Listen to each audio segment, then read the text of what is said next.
Thanks for checking out this horror film review from the BananaLaser Horror Podcast. You can find our full archive of every unedited show at horrorphilia.com. Also, subscribe to BananaLaser on iTunes, Stitcher, and YouTube? It says YouTube. Well, click subscribe. Thanks, and keep on banana-ing.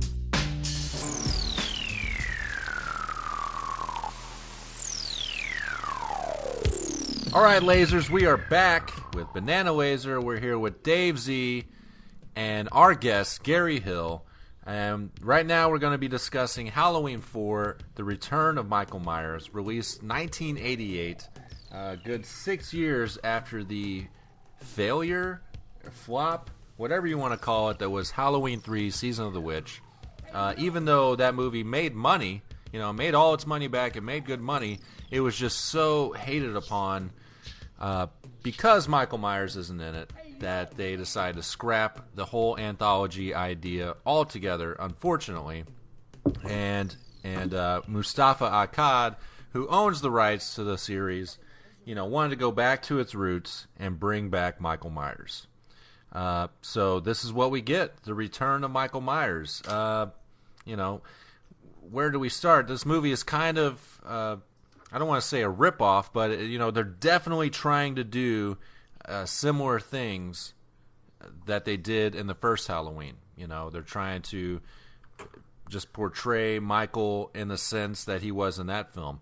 Do they do it in a good manner or not? Well, we'll talk about it. But right off the bat, this movie has a different feel from the opening credits. The jack-o'-lantern's gone, the music is gone, and all we get is shots of about town and stuff like that, and it's kind of sets an eerie mood, and the credits are all in orange. It really has a Halloween time kind of feel, and even though it's different from the previous installments, I really like this credit sequence. What do you guys think about it?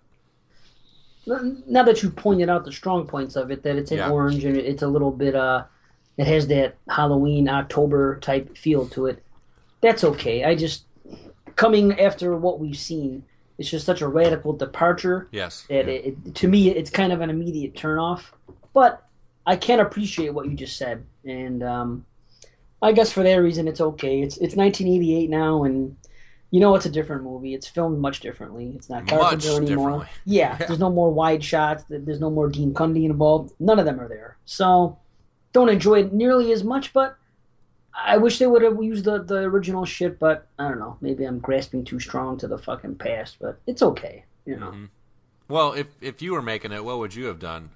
The jack-o'-lantern open up, be a skull, then that open up and be, the William Shatner mask or something like that? I mean, you know what I would have done? I would have played the music, the intro music, and I would have picked it up from the end of 2 and showed Michael being collected, possibly, and taken to whatever. Just some type of recap from 2 to now, so I can get away with playing the music and have dark and have rain coming down and shit like that, so I can still have a similar atmosphere. And then I just came up with that right now. Give me an hour to sit down and write something. I bet you I can come up with something that would replicate the atmosphere.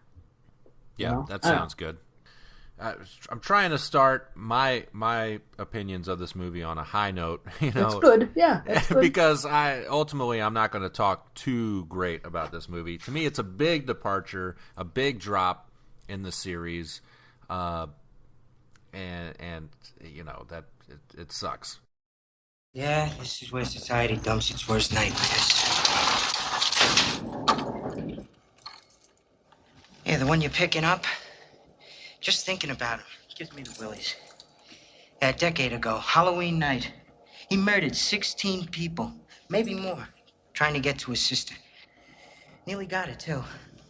But his doctor, of all people, shot him 6 times. Then he set him on fire. Both of them nearly burned to death. Yeah, I'll be glad to see this one gone. Yes, indeedy. Welcome to hell. I mean, they do introduce Michael right off the bat, and also in a very, very, very similar fashion as of Halloween 1. He's being picked up by doctors, and he's going to be transferred to Smith's Grove. Which, where is he now? I don't get it. Is he in an asylum? Yes. Or something like that? Okay, is that what that is? Yeah, remember what a big deal they make about going down to the fucking...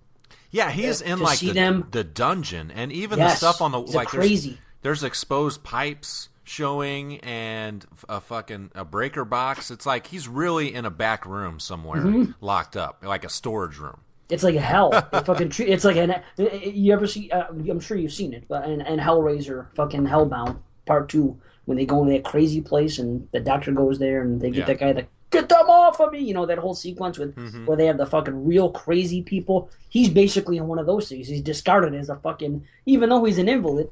He's with all these fucking complete lunatics that are fucking bouncing off the wall. That's him. But they really play it up. And the guy's all bugged out. And he's like, Jesus, ain't got nothing to do with this place, he says. Yeah. You know? When he delivers that line. It's a Loomis line, you know? Oh, my God. Jesus ain't got nothing to do with this place. It's fucking great. It's so, like, deadpan and so serious. It's something that Loomis should have said, but it came out of this guy's mouth. Yeah. You know? And yeah, they give the whole, in case you aren't caught up, they give the whole story of what happened and all that stuff, which, it makes sense. I understand why they're doing it. And then we get to Michael, and yeah, he's somewhat comatose or whatever. Apparently he hasn't moved or done anything since he burned to a crisp. But I do like the fact that they keep that continuity, at least in this movie, whereas he is covered in bandages, top to bottom almost, kind of like the Invisible Man or something. So, maybe he's just been in recovery that whole time. Why they would, want him alive to begin with, who knows? But, yeah. So what choice do they have? Yeah. They can't kill him. He didn't die. He survived. What are they going to do? Well, they didn't have to take him to a hospital and bandage him up. I mean, at the end of the movie, they just leave him in that fucking pit. They don't pick him up and take him to a hospital, do they? They don't even look to see if he's down there. They're already in a hospital, for Christ's sakes. They're at the very end of Frankenstein there. Yeah. They could have treated him right at Hannaffield Memorial. They were in the hospital. I think he killed the whole staff, so maybe not. Yeah, no shit. Well, we didn't see the burn unit, so maybe they're still there. That's true. But I do love the first 15 minutes of this film. To me, that's the best. I like the way it starts, as far as this and the atmosphere of it, and the whole, what plays out now. To me, the best parts of the movie are the first 15 minutes, and then it just.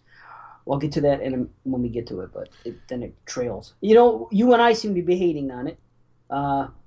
Universally, I think a lot of people seem to like it. I don't know, Gary. What do you think? I like it okay. I liked it better when I was younger, naturally. Mm-hmm. Because these are the first ones I ever saw. Oh, okay. Yeah, I didn't even... When I saw this on VHS for the first time, I even knew then, as a 12-year-old or 10 or whatever, however old I was, that I knew something was missing. I couldn't... at that age, you can't put your finger on it, but you knew... It's different to the point that it's just not as satisfying, unfortunately. Yeah. To me, this is like the Jason Lives of the Halloween franchise, where a lot of people really seem to like it, and I just don't get the love. I think the reason people like it is because people want Halloween sequels, and they want them to be good. Well, outside of 1 and 2, really, there's not a lot of good stuff. This is kind of the cream of the sequels, really. The Myers sequels, yeah, sure. Yeah, okay. Yeah. And maybe not. I don't know. We'll get into it in other shows. But that's kind of my opinion of it right now, is that, if you want a sequel, this is kind of, you got to take this one. Maybe 5, who knows. But, this is kind of what you get. Yeah. How about, did you realize that the guy, the doctor that is there, and he's talking about Loomis's position being more... whatever, until he retires or dies, it's more entitled than anything at this point. Right. Mm-hmm. You know who that guy is? Fucking Ivan Drago's trainer from fucking Rocky IV. Really? I never realized it till the other night, and I wasn't even the one that realized it. I confess, my friend did. He go, "That's Drago's trainer." I said, "What?" And as soon as he said it, clicked. I'm like, "Holy fuck, that's him!" Whatever he hits, He destroys. Yeah, it's him. That's awesome. Yeah, it's pretty funny. Oh, it's too bad he didn't have the accent in this one. I know, right? Great. He could have sold Michael the way he sold Drago in Part 4. You know? And this dude gets it in a very strange fashion. I mean, we talked about some head crushing and skull, shit the last movie. But this one, once those two doctors mention the fact that Michael Myers has a niece, and you're right, this is fucking laughable. He wakes up and instantly... Murder, must murder. Right. You know, like what? Okay, that's laughable in itself. But then he grabs that guy's face and pushes his thumb into his forehead. That was pretty cool. That was pretty cool. I mean, it looks cool. It's laughable. It was cool. Yeah. Right. It's one of those things that just makes you chuckle, but it definitely it's a good special effect. And I read on IMDb that was an actual add-in. Like they needed, they wanted to punch up some of the kills, and so they brought in somebody to film in like some close-ups of gore, essentially, and that was one of them right there. Was the thumb through the skull. Wow, and that's it. The gore in this movie. It's 1988 now. Times are different, and from what I heard, Mustafa Akkad didn't want that. He wanted it to be like the original Halloween. And he was quoted as saying, "This is not a Friday the 13th movie. Yeah. This is a Halloween movie. Let's keep this like Halloween." I can respect that, because you didn't see any gore in the first Halloween. Right. And apparently that's what he wanted, because he just acquired it. John Carpenter and Deborah Hill, actually, they were going to make this sequel, and they were going to bring Michael back, and they had another guy that wrote a couple novels that did the novelizations of parts 2 and 3, and he had a whole different script. And in his script, Halloween hadn't been celebrated for 10 years, kind of like what they ended up doing in Part 6, but they hadn't celebrated Halloween in 10 years and something else, and he was going to be resurrected some other way, and they were going to do it, but then Carpenter and Hill sold the rights to Akkad, and I guess in that deal, Akkad nixed that guy's script, and then they went with what we ended up getting.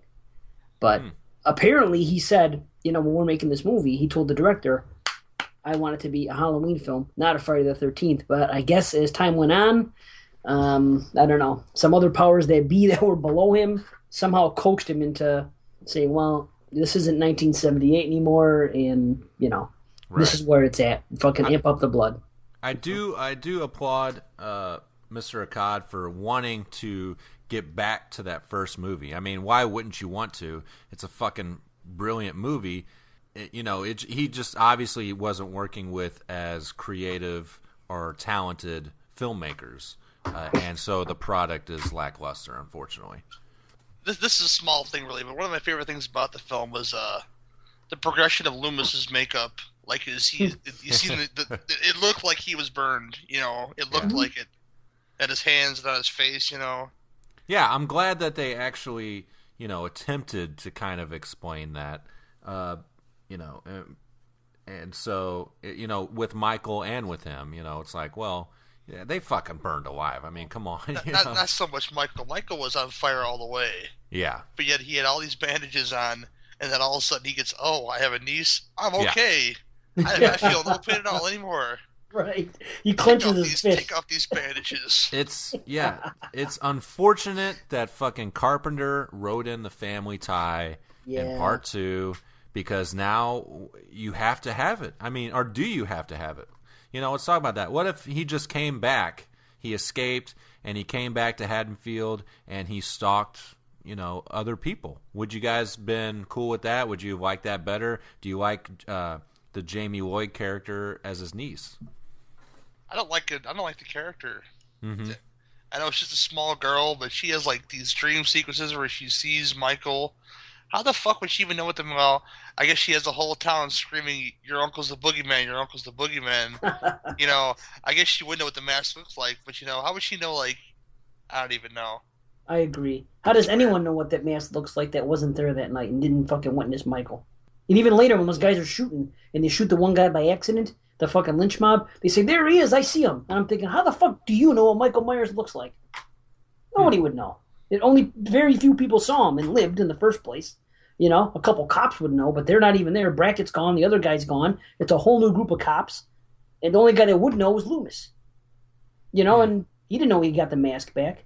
But I hear you. But back to your question about her and that character, I don't like kids in my slashers. I've said it before. Mm-hmm. But upon watching this the other night, I will say that she had a really good performance in this movie. Absolutely, yeah. Yeah. I don't like the fact that the character has to be there, the tie-in to Jamie Lee and the whole nine, and what Gary said about the dreams and all that shit. It doesn't make a whole lot of sense, and it's unnecessary. But I can look back on the movie and say, you know what? This little girl at this time did a good job. She made the movie, well, the person that made the movie watchable is Donald Pleasance. He really carries the film, in my opinion. If he's not there, fucking, it's a complete turd. But she does pretty well. They needed that link to the movie, to the original story, to make this movie work at all. Oh, yeah. He carries 4, 5, and 6. And part 5, too, as well, yeah. Yeah. He's great in this movie, of course. Donald Pleasance, he still has his health.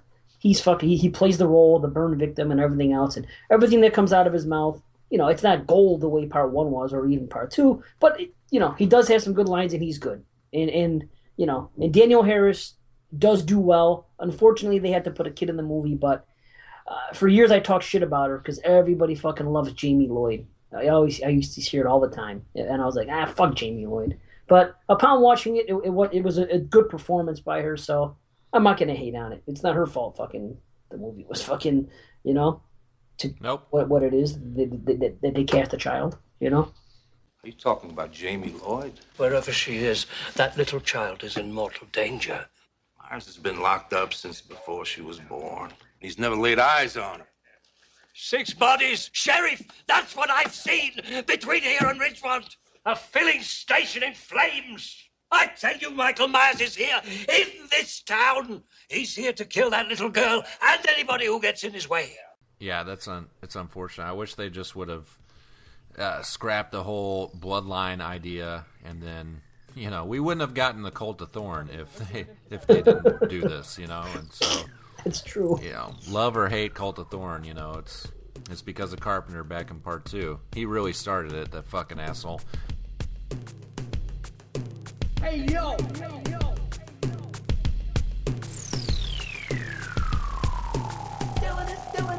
Reverend Jackson, Sayer of Dumont County. Pleased to make your acquaintance. How far are you going, Mr. Sayer? God's country, promised land. Where you heading, Mr. Loomis. Haddonfield. Car trouble? Sort of.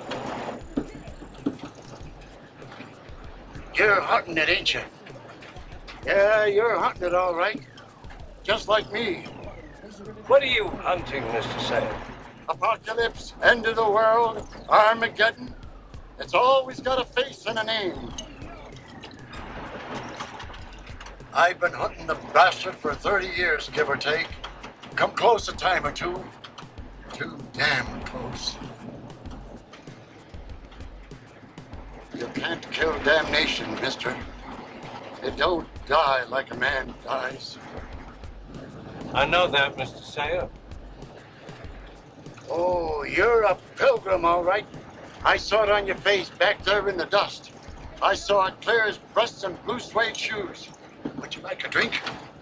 Okay, he fucking kills these assholes in the van, and you're right. We're introduced to Jamie Lloyd, and her parents died 11 months ago. We don't know how or why, but Jamie has a picture of her mom, and fuck, I mean, this is a production still from Halloween 1, right? Okay. Totally. It's like, she doesn't have an updated picture of her mom. It's this really fucking old picture. It'd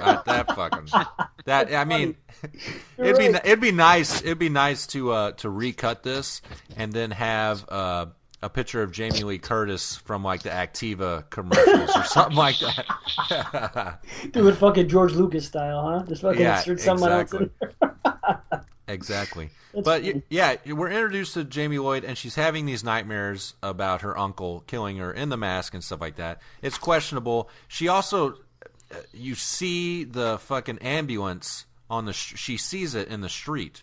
Now, okay, in part 5 they allude to like this psychic connection, which is nuts. We'll get there, but are they trying to allude to it here with her knowledge of him in the ambulance and stuff like that? Even though it's a dream, she still sees it in the dream.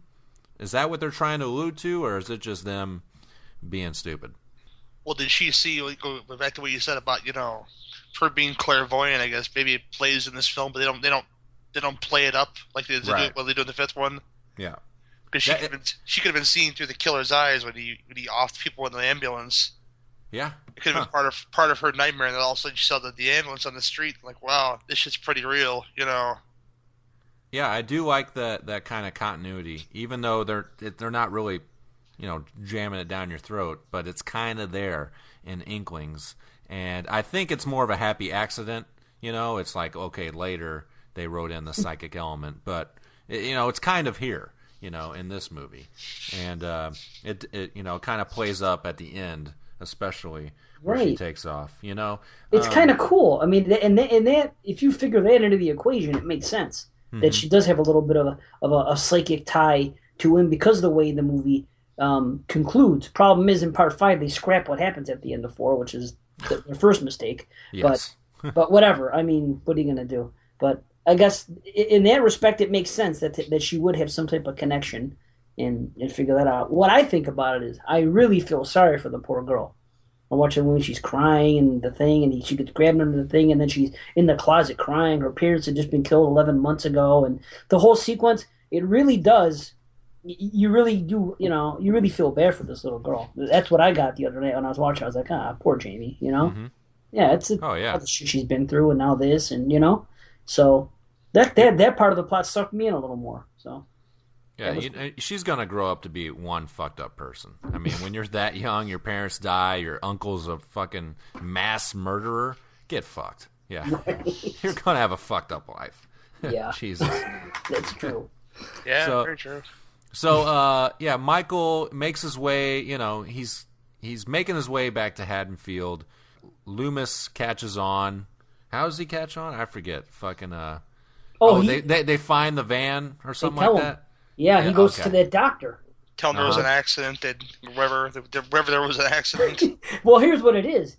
He happens to go to that guy's place. The doctor that was talking shit about Loomis in the beginning.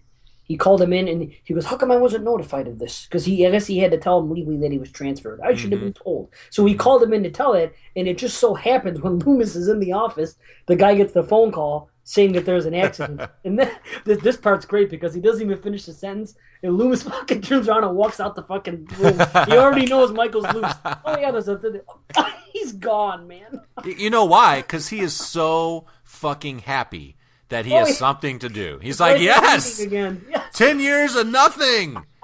Let's do this! He straps on his fucking gloves. He's like, it's time to go a Michael hunting.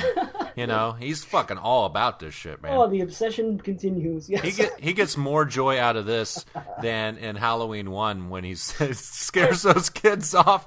Hey, Lonnie, get your fucking ass away from there. Yeah. I am talking about evil on 2 legs.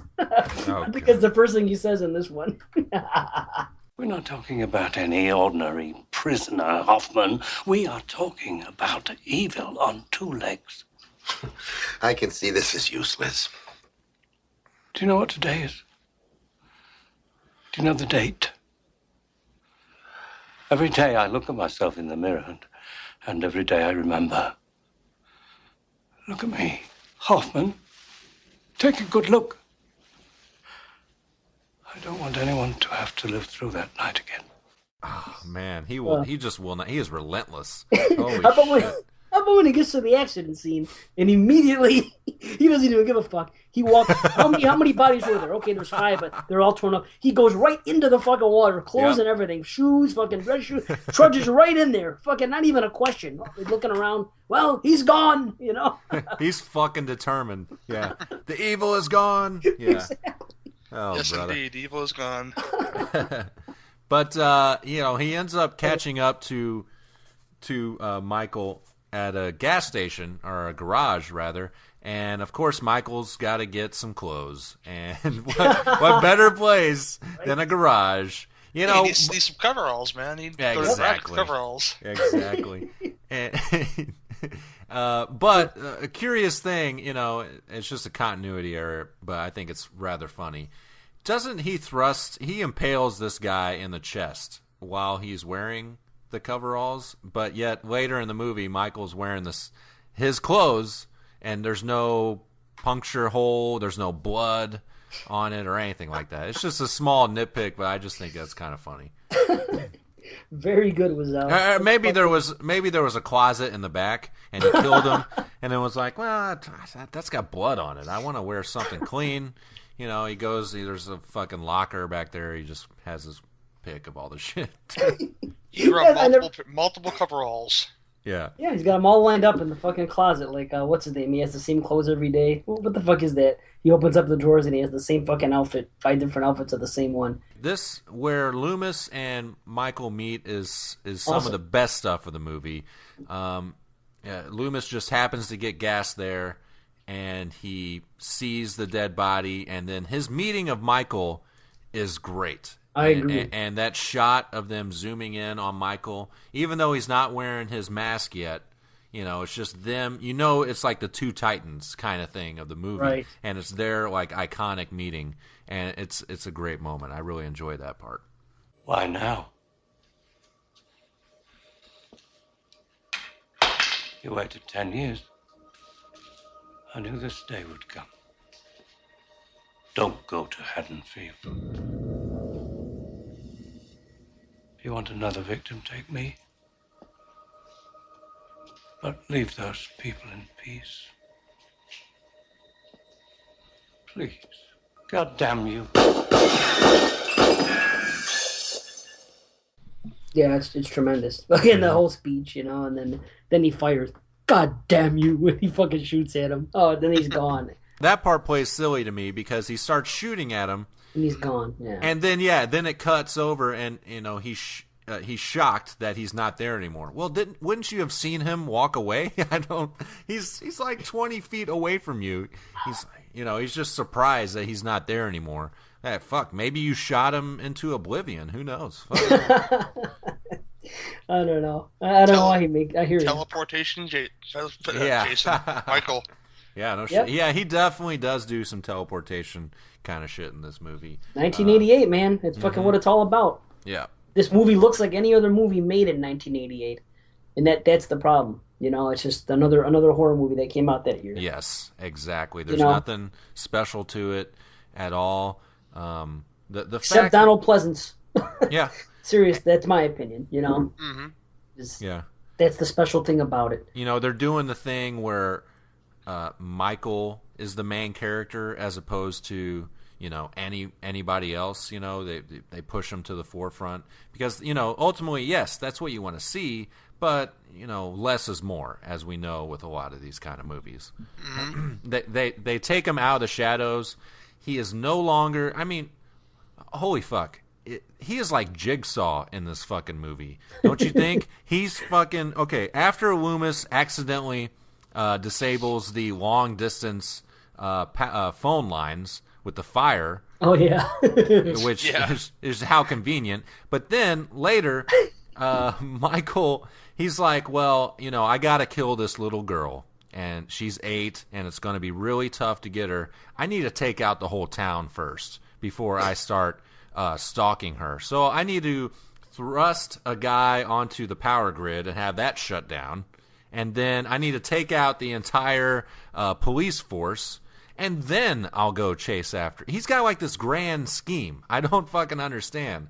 Whereas the first one, you lose all the sense from the first one, whereas you just saw Jamie Lee Curtis, Laurie Strode, and then just kind of followed her from there. And then it was like he was locked in. But now he's got this grand plan, and there's so many stages and steps to take out his niece. And that's so out of character. It's one of the failures of this movie.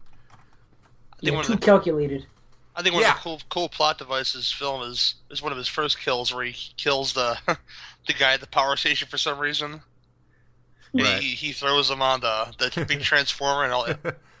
And Right. all their lights are out, so it kind of adds something to it. I think in the atmosphere, like, hey, you got no power, and there's a killer on the loose, you know. Yeah. I mean, it makes sense in that light. Yeah, absolutely. And anywhere you go, you don't have any power because apparently he knocked out the whole town. Yeah, Haddonfield is a small place apparently. They only have one phone line for long distance, and the call outside of the town. And holy shit! How about when Loomis fucking is at that gas station and he jumps behind those barrels when the car first explodes? It's fucking hysterical. Just because it's Loomis, it's great. Right? Yeah, he's you an would think action to do star. that. Right. It would have been funny if he's like basically sat up from laying down and he dusted out the trench coat and said something along the lines of "I'm getting too old for this shit" or something like that. Yeah. You should have said that. That would have worked. Instead, he said fucking. Fucking Myers.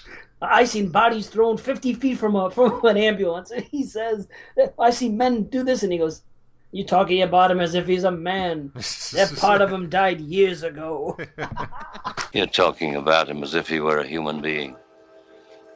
That part of him died years ago. He's giving his fucking customary lines right off the bat. He's like, another Halloween, another kitchen knife. How can the same shit happen to the same guy 3 times?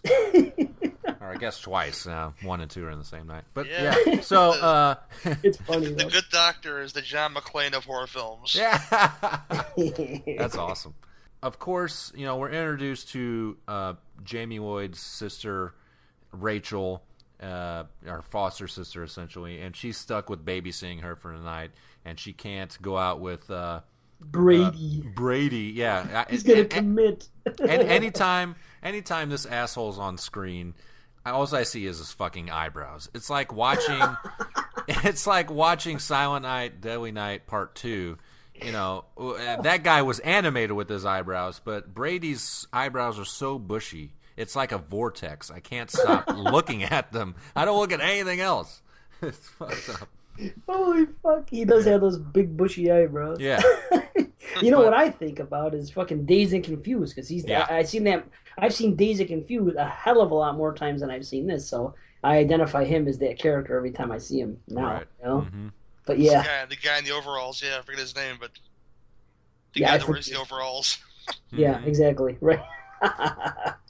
That's funny. Yeah. But Matt has an obsession with eyebrows, though, because he had you had that same problem in fucking, what was that other movie with that girl with the fucking eyebrows? House on Sorority Row, or one of them that we covered. Yeah. Oh God, because it was like grooming and trimming hair wasn't a thing back then. It's like, oh my God. Yeah, because chicks practically shave those fuckers off now. And True. Like, right. Oh, man, just wasn't used to it. Kind of took me by surprise. I wonder what her fucking bush looks like. Get the fuck out of here. Oh, my God. Let's find out. Well, maybe not nowadays. Maybe not. Yeah.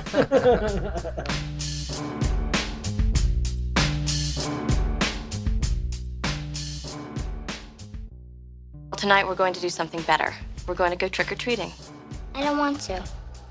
It's Halloween. I mean, don't you want to get dressed up in a really scary costume and get some candy?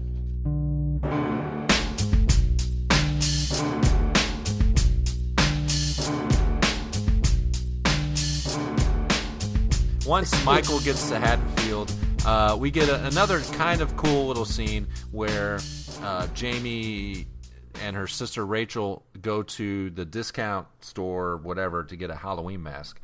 Michael gets his mask because they just sell these masks everywhere, I guess. Yeah, apparently, because 2 other guys were wearing them later. Yeah, it's a popular mask. Yeah, no shit.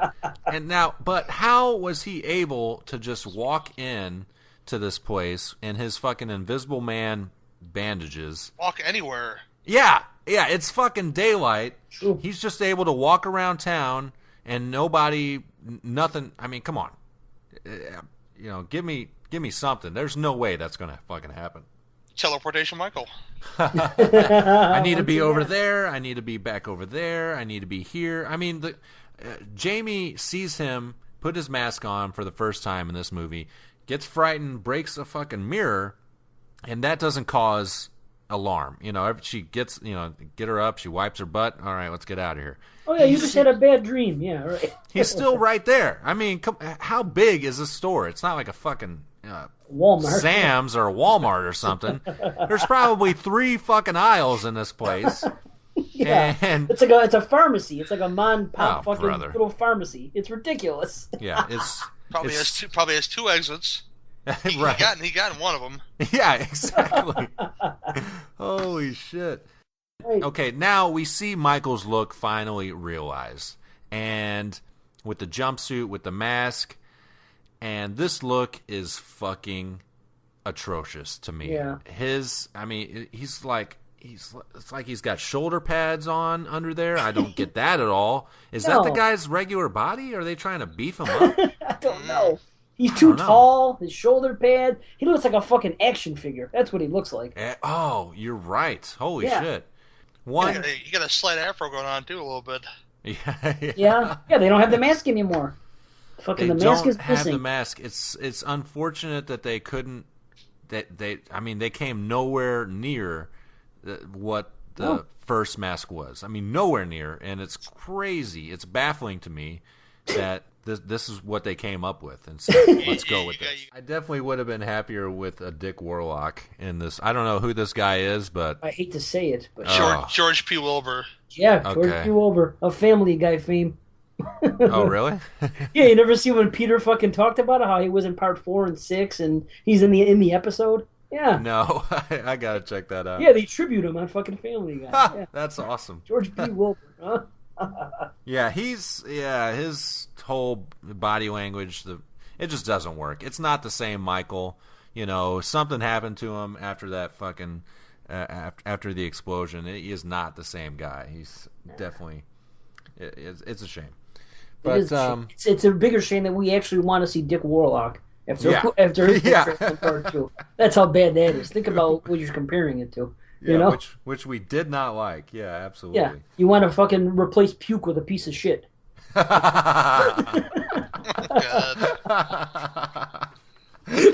Get this puke out of here. Give me that shit. And then now, what about the part after the rooftop fiasco? After they get out the window of the sheriff's house and they're on the roof, and the part where the doctor grabs her. Like she knows who the fuck she is, this creepy ass old man with a burn ass face and a fucking trench coat. She's already scared enough already. Right. Yeah. Oh yeah. He does just approach her and she goes with him like it's her fucking grandfather. Yeah. Yeah. I mentioned that as I was watching it the other night. See, she talks to strangers. She's asking for trouble. See. Yeah, she deserves to fucking die. Yeah. What a fucking baffling movie. You're right, man. Oh, very. Once again, my theory is fucking proven. Loomis goes to the police station, and the police station curse continues. Yeah. Wow. Yeah, that's true. Holy shit. I couldn't let it slide, you know? Oh, I didn't think about that. Yeah, you're right. Yeah. Dave has this theory that anytime a horror franchise goes to the police, they jump the shark. And any movie. Yeah. Any movie. Oh, just any movie, yeah. Mm-hmm. Yeah. Yeah, because police should not be involved in a horror movie such as this. Once you introduce them, then you introduce an entirely different element that it just always ruins the movie. And I'm so glad you opened my eyes up to that theory, Dave. And I just discovered it by accident. But it isn't even the police, because there's police in part 1, and in part 2, you just cannot set foot in a police station. Once you're in a police station, you're done. That's it. Even even Jeepers Creepers, when they go to the police station, that's when I first noticed it. And there's no cops there. It's just an empty fucking place, I believe. Either way, the movie took a shit from that moment on. But I digress. I'm sure we have better things to talk about than the cop shop curse. Since the police force gets wiped out, we almost instantly get a fucking mob to start up, only because there's a curfew set. And no one is answering at the police station. It shows this fucking bar and all these fucking overweight hillbillies. Yeah. And it comes on the news. There's a curfew set in place, and I'm like, well, I'll call the fucking sheriff. Figure this out. Bring. It just keeps ringing. All right, boys, fucking suit up. They instantly are like, let's go. Grab some guns, and then they drive off. That blew my fucking. I don't remember that part. Until I watched it this time, that blew my fucking mind. That they're that hillbilly that they just instantly fucking start a mob. You know, Yeah. at the drop of a hat. It's like they're just sitting around. They can't fucking wait to start a fucking mob. And they're like, man, I wish something would happen so we could fucking, start a mob and go chase and kill some of our neighbors and shit. Oh, speaking of which, I just found a continuity error in the power being out everywhere. They have power at the damn bar to watch the fucking sports events. Yeah. Oh, yeah, you're fucking right. Wow. This movie. Oh, continuity errors. Oh, boy. Wow. How about that? Well, they did remember what happened 10 years ago. The one guy said his daughter or his son, I believe, was killed by Michael. Oh, so I think he's shit, chomping okay. at the bit. Yeah. Yeah.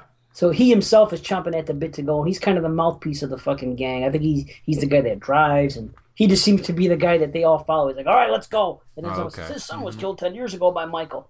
Could have been Ben Tramer, but he wasn't killed by Michael. He was killed by the police. Yes, there you go. There you go. Ben Tramer once again. So he has beef with Michael and the police. For that matter. Because they're both responsible for Ben Tramer's death. Jesus. There you go. That's explained. It's Tramer's dad.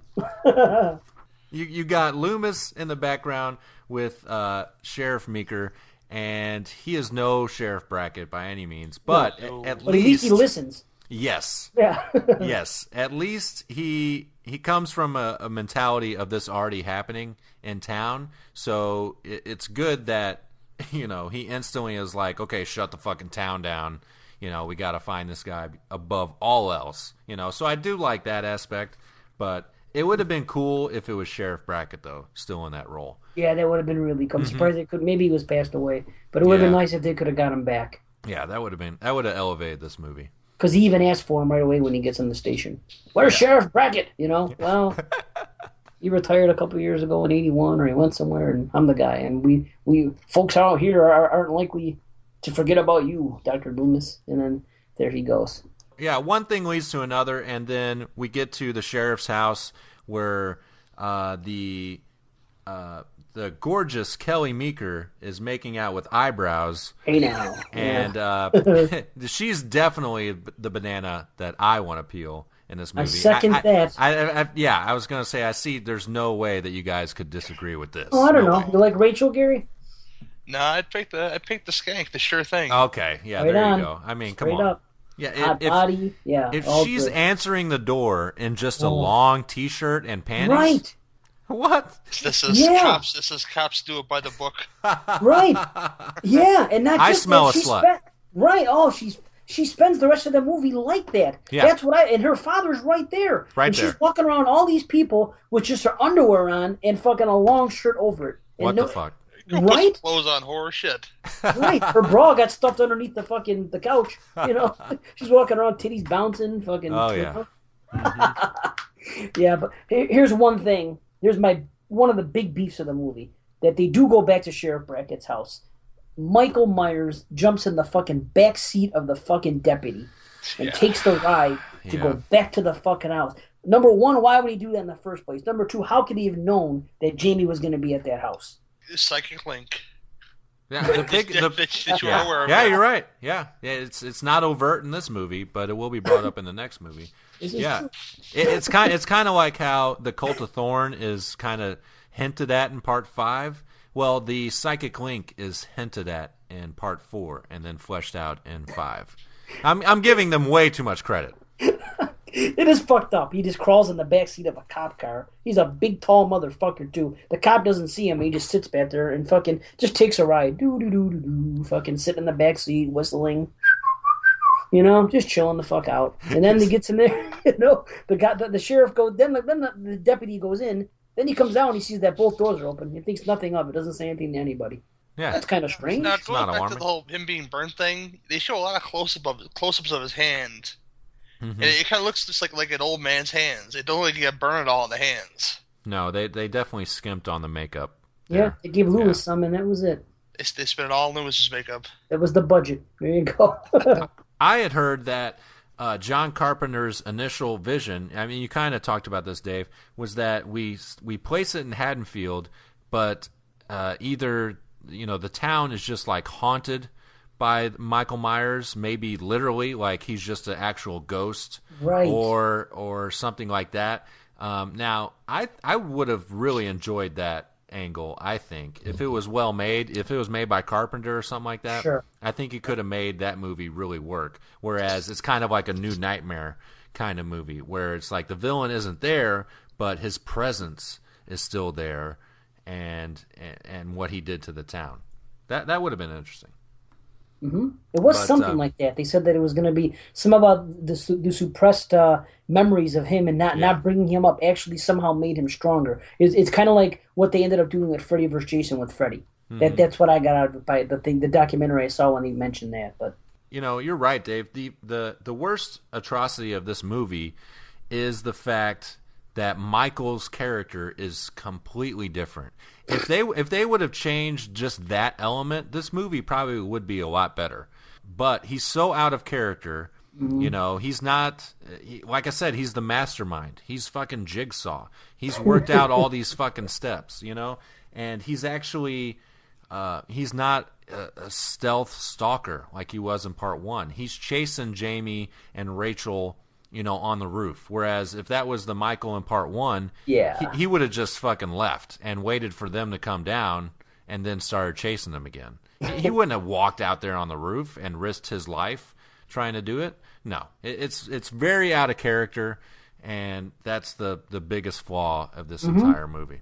The last half hour is just fucking, to me, is atrocious. Number one, they take Loomis out of the equation. Loomis goes, I'm going to go back to the Lloyd house and see if I can... He's going to go there. Yeah, he's not in the climax, really. So he's gone. So number one, you take out your fucking lead character, the guy that's carried the film, and any type of interesting thing at all. I mean, okay, the Jamie character, whatever. That's a whole other thing. But you take Loomis out of the equation the last half hour of the movie, and then you put fucking 7 people on a house, and it's just not climactic to me. It's not scary to me when there's 7 people in a house together. It just falls completely flat. Right about the hour mark that happens. It's like an hour and 28 minutes long or what have you. And as soon as they get into the sheriff's house, there is one really good scene with Michael in the rocking chair, which worked, and it fucking fooled me. And it fooled me again the other day because I forgot about it. I think it's fucking sweet. Aside from that, there was teen drama, there was bullshit. Nothing really happened in the house, and it just was blah, I love the I'm going to call it almost Looney Tunes scene where he...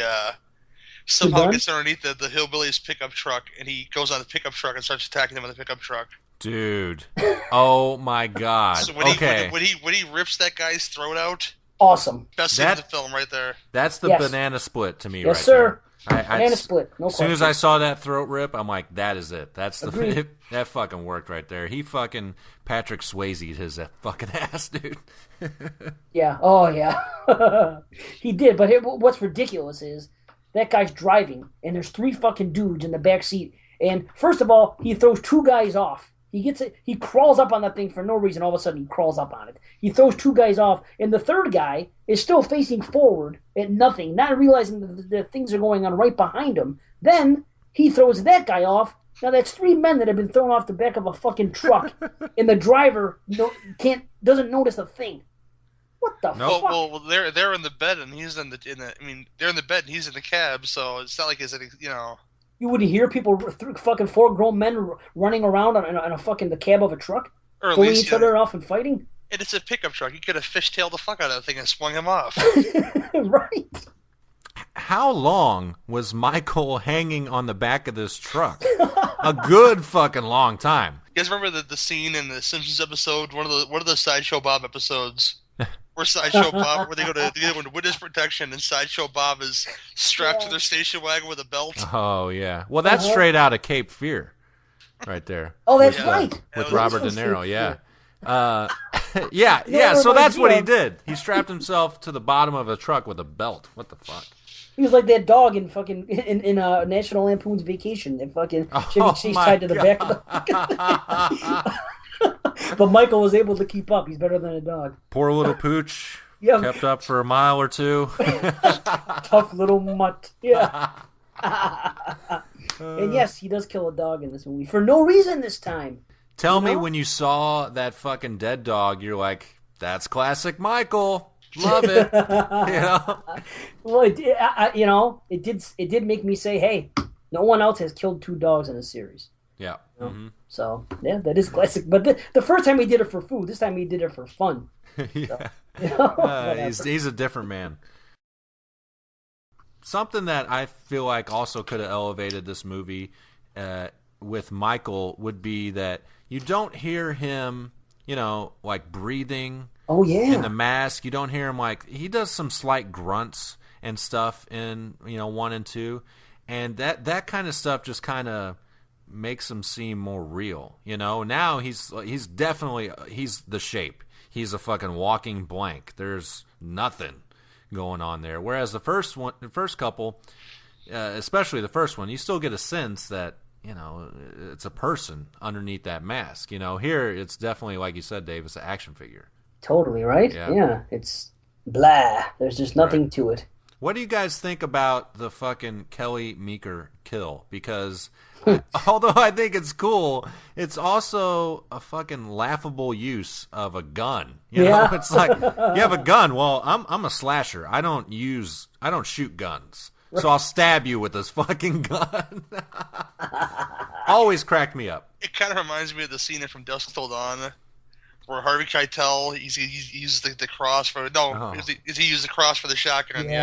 Right. He jabs it into the vampire's belly, and he just keeps shooting him with the gun while he's in the vampire's belly.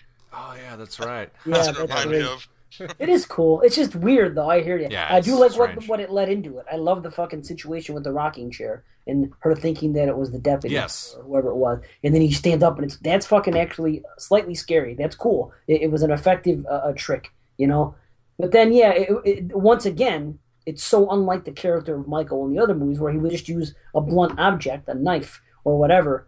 You wouldn't see a kill like that from Michael. All of a sudden, because it's 1988 and fucking Jason's popular and makeup and Freddy's out and everything else, well, okay, we're just going to have him shove a fucking we're going to fucking penetrate this fucking chick. Right through the fucking wall, So yeah, he didn't get the kitchen knife until until he killed everyone in the sheriff's house, and the chase led up to the roof.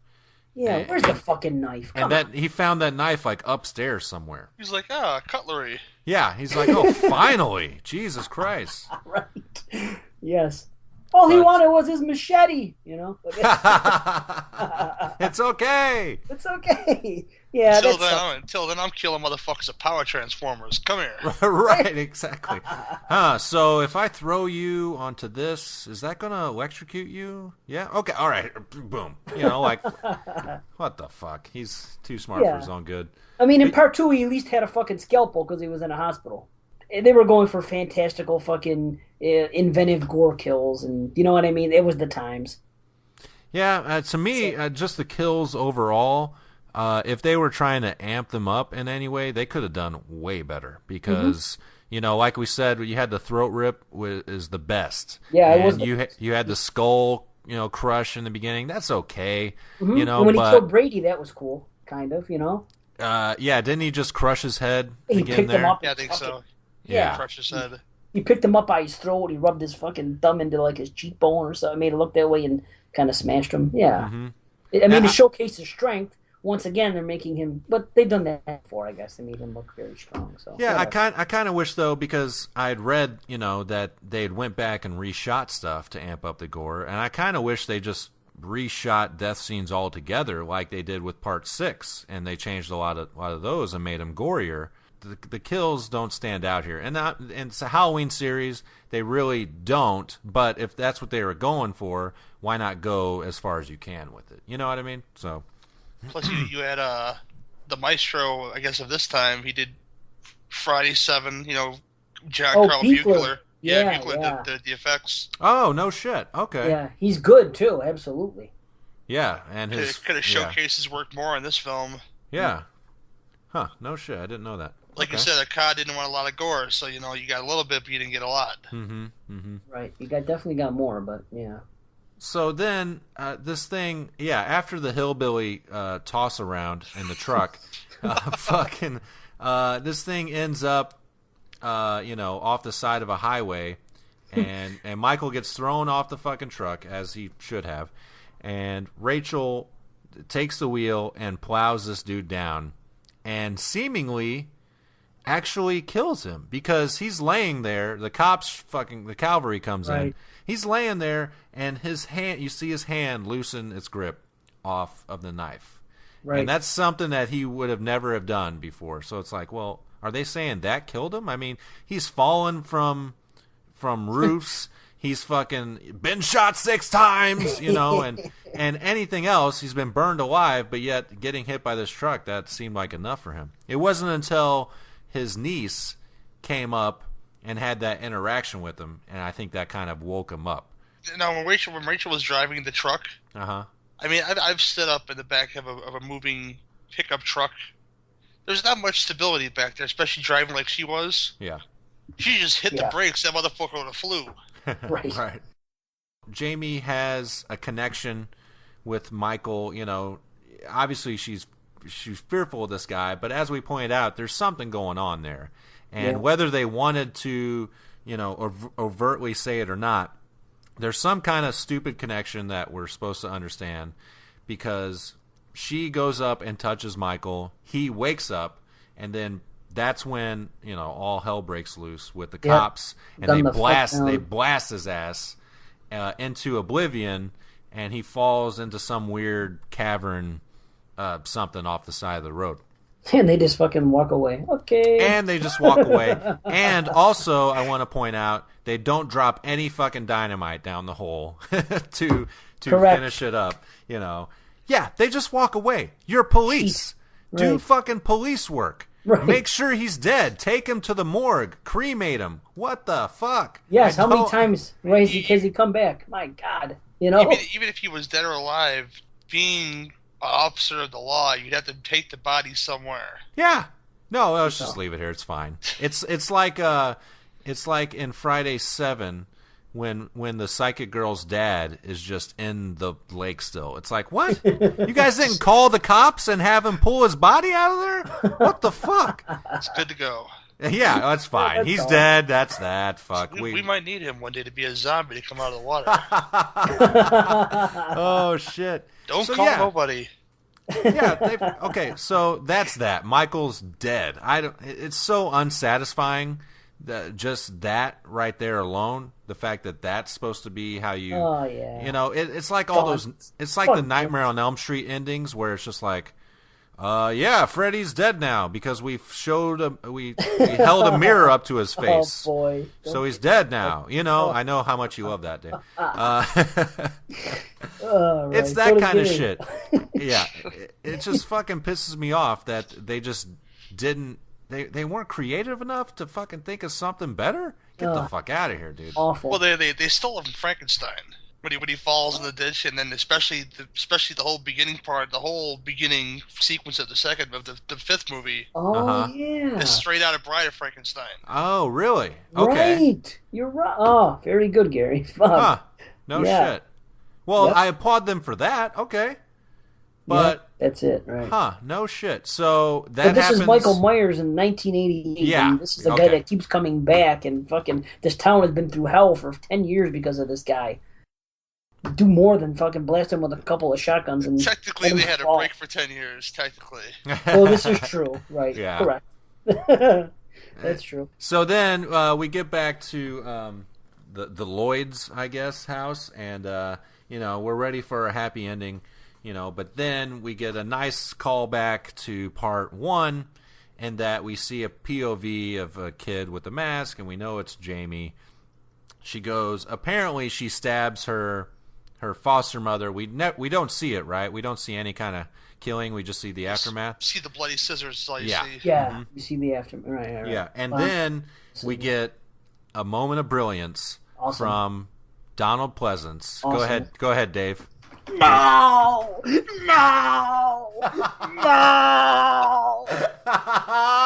Classic love overacting. it. Oh, love it. It's so hysterical. I mean, God, you just gotta love fucking Donald Pleasance Loomis. It's just fucking awesome. I mean, he's so over the top. In most instances, it's fucking great. And so do you guys like this ending? Love it.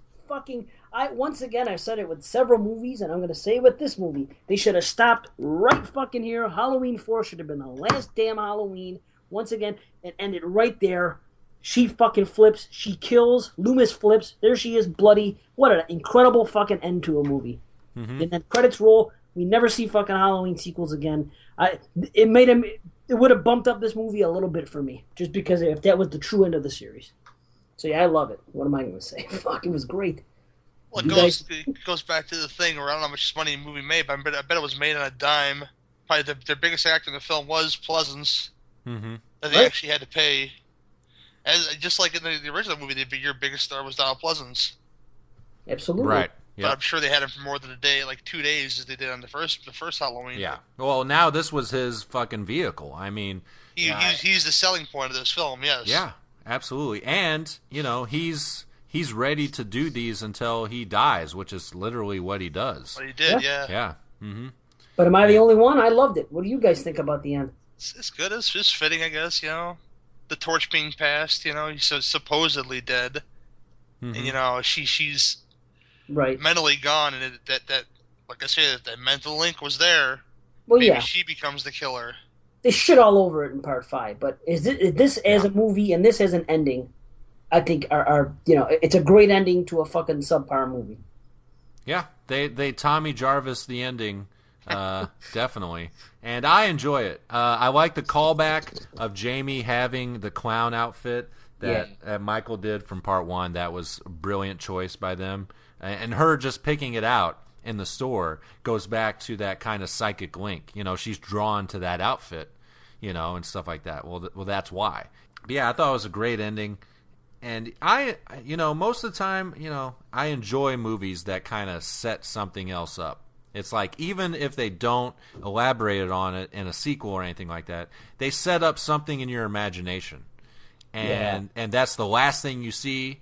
And so then your mind just goes off. Well, what's going to happen now? And that's the fun in a lot of these movies, the take-home factor. And this one has a big, big take-home factor. And I think it's great for that.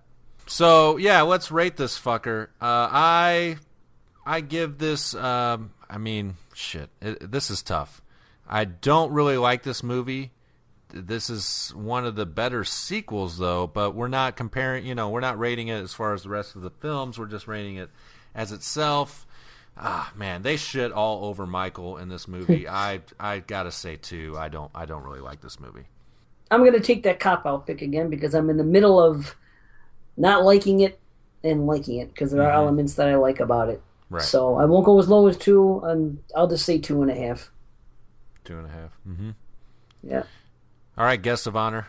All right, I'm gonna go by by what you've learned. If you actually the folks that saw this movie, you obviously you couldn't see them back to back, but if you watch these back to back, from what you've learned from the 5th movie and the elements we talked about with the psychic link and all that stuff, a lot more of the stuff makes sense in this movie now that I think about it. Mm-hmm. So I give this movie 3 out of 5. Oh, okay, cool. Right. So just our conversation just now elevated your rating. Mm-hmm, definitely, it definitely been a 2. Wow. Cool. All right, wow. That's good. I can't wait to watch 5 now. See, there we go again. I'm surprised to say this, but I'm excited to see 5 now. So if nothing else, this has got me excited to watch the next one. I am more excited to see 5 just because I hate. I don't want to say I hate 5, but it's something about 5 just really just hurts me to watch. So, but we'll get into that on our next show. But for now, I'd like to say thank you, Mr. Hill, for joining us on BananaLaser. It's been a real pleasure and treat to have you on. Yes, I second that. Thank you, sir. Thank you guys for having me. Yep, anytime. Our doors are always open. Where can people find your show, Cinema Beef? You can find me right now until the end of the year on the Horophilia Network. You can find me at cinemabeefpodcast.blogspot.com. You can find me on Facebook as Gary Hill in the Cinema Beef Podcast group. You can join up with that if you guys would like to. And I'm also on the Movie Copia podcast with Jessie and sometimes Ira. She's kind of away right now, but she'll be back in November to go back with us again. And I started a brand new show that you guys probably don't know about. You probably do know about, though, you guys, called the Sausage Fest Review Show. Thank you, Gary. Thank you, guys. Always a blast. It's been super fun. So, yeah, until then, guys, happy Halloween. Happy Halloween.